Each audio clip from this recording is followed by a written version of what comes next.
Avian influenza is exploding across the United States, and you could be breaking the law just by showing or selling your chickens.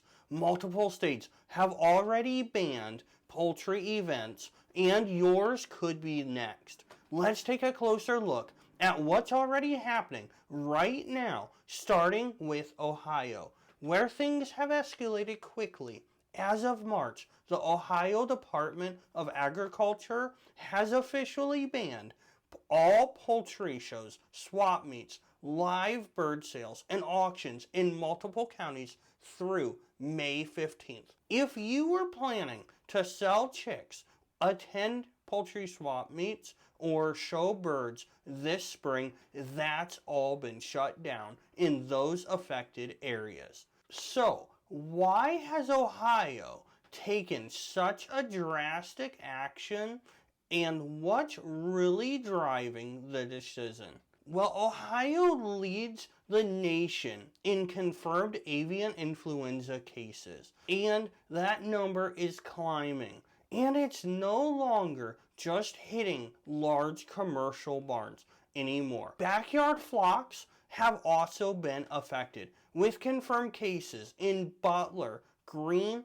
Portage, and Stark counties. The worst of the outbreak is concentrated in Darke, Mercer, Van Wert, and Auglaize counties, and the state is trying to contain it before it spreads any further. To do that, they've also restricted poultry events in 9 neighboring counties, essentially building a biosecurity buffer zone around the hardest hit areas. So what's driving all this, and why has such an aggressive action been taken? The state's priority is clear: protecting Ohio's $4.9 billion poultry industry, which supports over 16,000 jobs. If the virus spreads deeper into commercial flocks, the economic fallout could be massive, not just for producers, but the entire food chain and the buyers like you and myself included.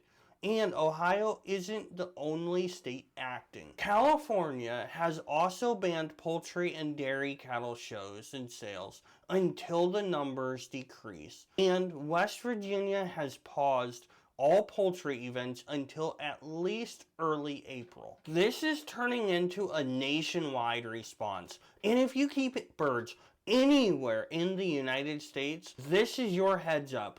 Avian influenza is being taken very seriously, and we're starting to see states shut down poultry events. Now, this part's especially important to families with kids in 4-H. As of right now, 4-H poultry programs and county fairs are not directly affected by Ohio's proclamation. That's because most of the fairs and events happen after May 15th, when the order is scheduled to end. But fair boards can still make their own decisions on what they feel like the best option is.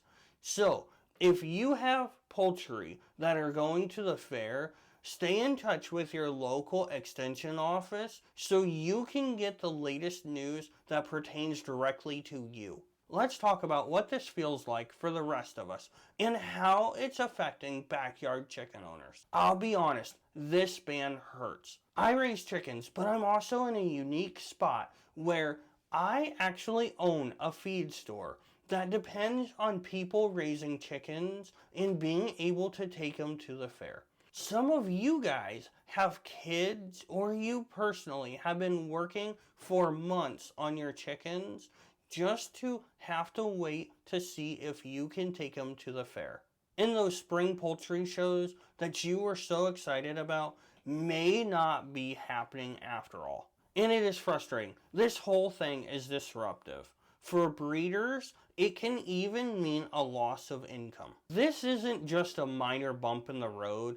It's a serious disease with serious consequences. If chickens get avian influenza, they will die 100% of the time, and the government actually forces the entire rest of the flock that may not even have avian influenza to be put down. So here are 3 different things that we can do right now. 1, keep your flock at home by avoiding bringing new birds into your flock and taking your birds that you currently have elsewhere, whether it be to poultry shows or it be to auctions or swap meets, if you don't have to. 2, tighten up your biosecurity measures. Extra boot changes so you're not wearing maybe the same boots from barn to barn. Hand washing and disinfecting tools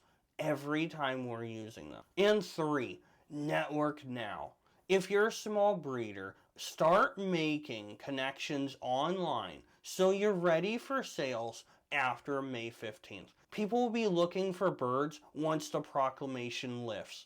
Use this time to stay visible and informed. I know that this is not the spring that any of us had hoped for, but as a chicken community, I know we can get through this together. If this ban has affected you, let me know in the comments. I'd love to hear your story.